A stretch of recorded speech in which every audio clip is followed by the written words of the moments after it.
నమస్తే, welcome to Leo. మనతో ఉన్నారు పొలిటికల్ అనలిస్ట్ శ్రీలీల గారు. నమస్తే అండి. నమస్తే. ఫేక్ ప్రచారాలకి అడ్డాగా మారింది వైసీపీ అని చెప్పుకోవచ్చు. ఫేక్ ఫ్యాక్టరీ అని నడిపిస్తుందని చెప్పుకోవచ్చు. కాకపోతే ఎవరైనా ఓడిపోయినప్పుడు ఖచ్చితంగా కొంత మౌనాన్ని అయితే ప్రదర్శిస్తారు. కానీ వీళ్ళు ఫేక్ ఫ్యాక్టరీని ఇంకా బలోపేతం చేసి ఆ వార్తలు ఇంకా ఎక్కువ ప్రచురిస్తూ వస్తున్నారు. సో ఇప్పుడు ఈ మధ్యకాలం జరుగుతున్న ఫేక్ వార్తలు మనం చాలా చూస్తున్నాం. దీనికి అడ్డకట్టేస్తానికి వ్యూహం కూడా రచిస్తుంది కూటమి. సో ఎలా చూడాలి వైసీపీ ఫేక్ ఫ్యాక్టరీని, ఫేక్ వార్తల్ని అంటే ఏం చెప్తారు? సైకో అంటే ఎలా ప్రవర్తిస్తాడో మనం చూసాం. ఆ వీధి అమ్మటం, రోడ్లు అమ్మటం వెళ్లే వాళ్ళ మీద అమానుషంగా దాడులు చేయటం, చేతిలో ఏ కత్తో కర్రో తీసుకొని ఆ రోడ్డును వెళ్లే వాళ్ళ మీద దాడి చేయటం, ఇంకా వాళ్ళకి ఏం చేస్తారో కూడా వాళ్ళకి తెలియని పరిస్థితి. అదే బ్యాచ్ వైఎస్ఆర్సీపీ పార్టీలో ఉన్న వాళ్ళంతా కూడా. అంటే వాళ్ళకి ఇంకా మంచి చెడు, మానవత్వం, మనం ఈ మాట మాట్లాడొచ్చా మాట్లాడకూడదా, ఇలాంటి వర్డ్స్ యూజ్ చేయొచ్చా లేదా, మనం చూసాం. అసలు సాక్షాత్తు సొంత జగన్మోహన్ రెడ్డి చెల్లెలు, తల్లి, వాళ్ళ మీద కూడా వాళ్ళు అంత భయంకరమైన నీచంగా పెట్టారు పోస్టులు. అంటే దాన్ని బట్టి మనం అర్థం చేసుకోవాలి. వాళ్ళు దేనికైనా సరే బరి తెగించారు. వాళ్ళకి కొంచెం కూడా మంచి చెడు అనేది లేదు, మానవత్వం అనేది లేదు. మనం ఇలాంటి భాష వాడొచ్చా లేదా అనేది కూడా లేదు. వరా రవీంద్రారెడ్డి ఒక మహిళగా ఉన్న సుధారెడ్డి, రెడ్డి గారు అమ్మాయి, మీసం మెలేస్తూ నేను రెడ్డి గారు అమ్మాయిని రా అంటూ ఆవిడ ఒక సెల్ఫీ వీడియో మాట్లాడిన విధానం చూస్తుంటే కమ్మ కులస్తుల మీద భయంకరంగా నీచంగా తిడుదు.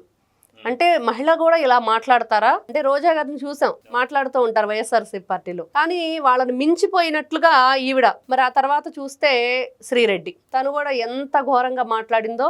ఇంకా ఆవిడ మాట్లాడే మాటలు అయితే మనకు అసలు చెవుల్లోంచి బ్లడ్ వచ్చేస్తుంది, చాలా ఘోరంగా ఉంటాయి. మరి ఆవిడ కూడా తర్వాత వచ్చేసి ఏదో పిల్లి నేను వేటాడటం మానేశానని చెప్పినట్లుగా ఒక అంటే సైడ్ గా ఒక ఏదో తొంగి చూస్తున్నట్లుగా ఓవర్ యాక్షన్ చేస్తూ అందరినీ క్షమించమని ఏదో ఒక వీడియో కూడా పెట్టినట్లుంది. కానీ క్షమించే మాటలు మాట్లాడారా, క్షమించే పనులు చేశారా, క్షమించే పోస్టులు పెట్టారా వీళ్ళు అని అంటే అసలు వీళ్ళని క్షమించకూడదు అనేది ప్రతి ఒక్కరం కూడా కోరుకుంటున్నాం. ఎందుకంటే చాలా బాధాకరమైన విషయం. ఏ విధంగా రెచ్చిపోయారు. ఇంకా 2-3 రోజులు ఎలక్షన్ అయిపోయిన తర్వాత రిజల్ట్ వస్తుంది, ఇంకా కౌంటింగ్ జరగబోతుందన్న ముందు రోజు కూడా చాలా నీచమైన వీడియోలు వాళ్ళు పంపించారు. అంటే ఇంత ఘోరంగా ప్రవర్తిస్తారా? ఎందుకు జగన్మోహన్ రెడ్డి వీళ్ళందరినీ కూడా పెంచి పోషించాడు, ఇప్పటికి కూడా పోషిస్తూనే ఉన్నాడు, ఇప్పటికి కూడా ఇంకా విష ప్రచారం చేస్తూనే ఉన్నారు. అంటే ఒక్కొక్కరికి ఒక్కొక్క కేటగిరీ ఇచ్చేసాడండి. తిరుమల తిరుపతి దేవస్థానం మీద భూమన కరుణాకర్ రెడ్డి, ఆయన లేస్తే చాలు ఇంకా అసలు అంటే నిద్రమొహానే అంటారు కదా, అలా వచ్చేసి ఊరి మీద పడిపోయి మనం చూసాం. అక్కడ ఏదో ఒక విగ్రహం ఉన్న దాని దగ్గర ఎంత రచ్చ చేశాడు ఆ మనిషి. అంటే ఎందుకు, ఏం చెయ్యాలని ఆయన ఉద్దేశం? ఆయనకు అంత భగవంతుని మీద ఉంటే నువ్వే దాన్ని ప్రతిష్ఠించు, శనీశ్వరుడో లేకపోతే వెంకటేశ్వరుడో ఎవరు నువ్వు అంటున్నావు కదా, మరి నీకంత భక్తి భావం ఉంటే నువ్వు మంచిగా తయారు చేయి. అది వదిలేసి అవమానం జరుగుతుంది, అవహేళన చేస్తున్నారని చెప్పేసి అతను చేస్తున్న ప్రచారం. ఇంకా జగన్మోహన్ రెడ్డి గారి విషయానికి వస్తే ఆయన నోటితో ఆయనే, మరి ఎవరా స్క్రిప్ట్ రాసి ఇచ్చారో తెలియదు కానీ సొంత చెల్లెల గురించి పసుపు చీర కట్టుకొని వెళ్ళిందని. అంటే వీళ్ళు మాట్లాడే మాటలు, గతంలో చేసిన పనులు, ఇవన్నీ కూడా అంటే మళ్ళీ వస్తే సినిమా చూపిస్తామని స్వయంగా జగన్మోహన్ రెడ్డి గారు చెప్పటం, అంటే బట్టలు ఊడదీస్తామని పోలీసులను మాట్లాడటం, సప్త సముద్రాల అవతల ఉన్న లాక్కొస్తామంటాం, మళ్ళీ రిటైర్డ్ అయినా కూడా వదిలిపెట్టమని. అంటే ఏ విధంగా వీళ్ళు వార్నింగ్ ఇస్తారు? ఇట్లాంటి వ్యక్తుల్ని క్షమించండి అని ఒక వీడియో చేస్తే క్షమించాలా? అప్పుడు ఆ వీడియోలు వాళ్ళు చేసేటప్పుడు, వాళ్ళు మాట్లాడేటప్పుడు ఫ్యామిలీ ఉంది, మరి మేము మహిళలుగా మాకు కొన్ని క్రమశిక్షణ ఉంటుంది, అవి మాట్లాడకూడని విషయాలు.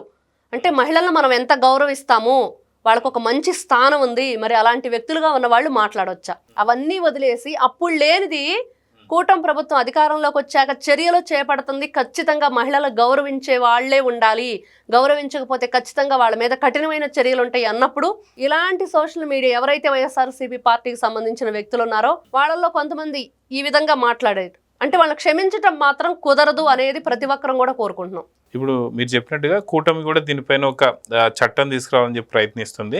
అదే విధంగా చూసుకుంటే ఇప్పటిదాకా ఉన్నటువంటి దాని మీద స్టేషన్ బెయిల్స్ ఇచ్చి పంపించచ్చు. ఇప్పటిదాకా యాక్ట్ 2000 ప్రకారం, ఇప్పుడు 2025 యాక్ట్ ప్రకారం ఖచ్చితంగా వీళ్ళకి నాన్ బెయిలబుల్ సెక్షన్స్ కింద వీళ్ళని అరెస్ట్ చేస్తే ఖచ్చితంగా వీళ్ళని ఇప్పట్లో వదిలిపెట్టకూడదు అని చెప్పేసి అన్నం కావచ్చు. అదేవిధంగా ఎవరైతే మీరు చెప్తున్నట్టుగా వైసీపీలో నుంచి వచ్చే పోస్టులన్నీ కూడా ఇక్కడి కాదు, అంతా కూడా ఫారెన్కి సంబంధించి. సో రెడ్ కార్నర్ నోటీసులు ఇచ్చినా సరే తీసుకురావాలని చెప్పేసి అన్నాం. ఇవన్నీ చూస్తున్నాం మనం. కానీ వీటి విషయం పైన మొన్న మధ్య జగన్మోహన్ రెడ్డి గారు మాట్లాడుతూ ఏదైతే ఫేక్ ప్రచారాలు చేస్తున్న వాళ్ళు ఎవరైతే ఉన్నారో వారందరికీ కూడా వాళ్ళకు ఉన్నటువంటి ఒక భావ ప్రకటన స్వేచ్ఛ మీరు తీసేస్తున్నారు అన్నట్టు మాట్లాడుతున్నారు. అంటే బూతులు తిట్టడమే భావ ప్రకటన స్వేచ్ఛ.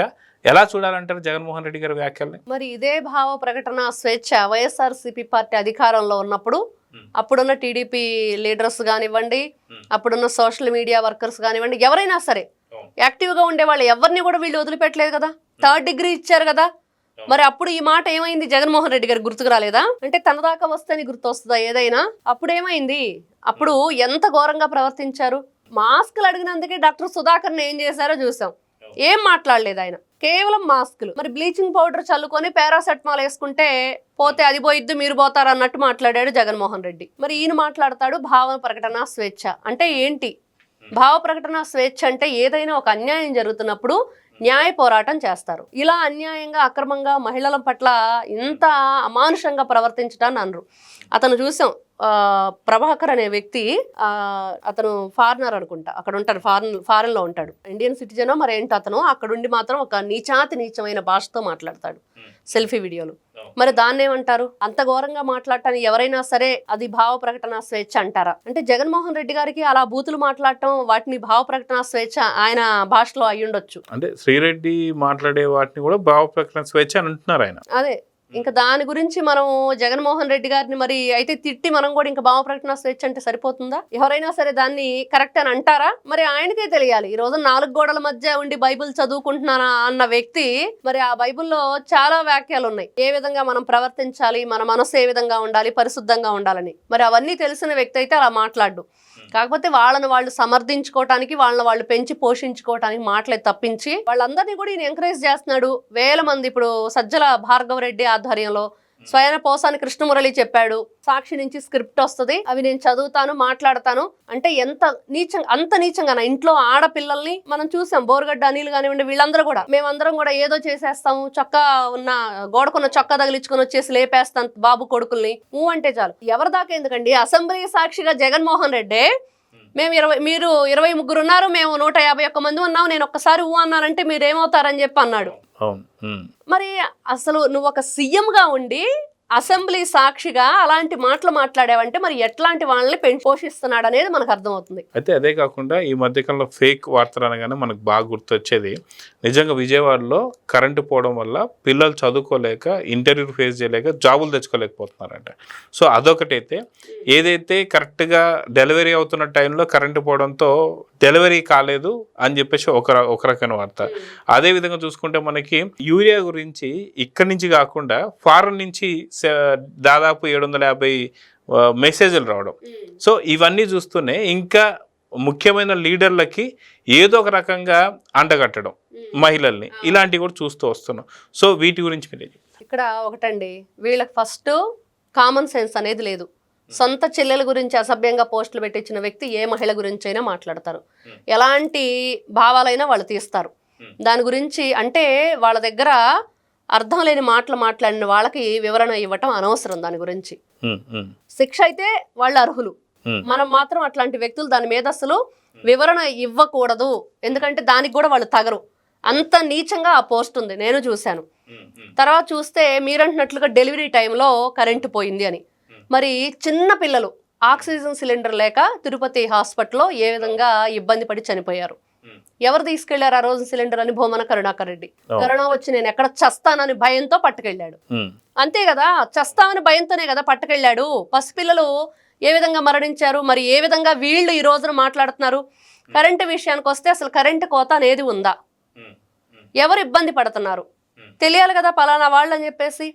కేవలం వైఎస్ఆర్సీపీ పార్టీకి సంబంధించిన వాళ్ళు గతంలో కూడా 250 మెయిల్స్ పంపించారు, ఈ కంపెనీలు మాకు అవసరం లేదు అన్నట్లుగా. అంటే ఇలాంటివంతా ఫేక్ ప్రచారం, విష ప్రచారం. అంటే ఆ బురదలో ఉండే జంతువు ఉందండి, దానికి వీళ్ళకి ఇంకా ఏమాత్రం కొంచెం కూడా మనం ఇది లేదు అనుకోవటానికి లేదు, సేమ్ ఒకటే. కాకపోతే అది కూడా బాధపడిద్దేమో, దాని జీవిత శైలి అది, ఎవరిని నేను పట్టించుకొని వాళ్ళలాగా నేను చేయను, నాతో ఎందుకు పోలుస్తారని. అలాంటి మనుషులు వీళ్ళు. సో చూద్దామండి, ఖచ్చితంగా ఫేక్ ప్రచారాలకు సంబంధించి ఒక పెద్ద ఫ్యాక్టరీ నడుపుతుంది వైసీపీ. సో దీనికైతే అడ్డుకట్ట కూటమి ప్రభుత్వం అతి తొందరలో వేయాలని అయితే కోరుకుందాం. నమస్తే. నమస్తే. Please subscribe to Leo news for more videos.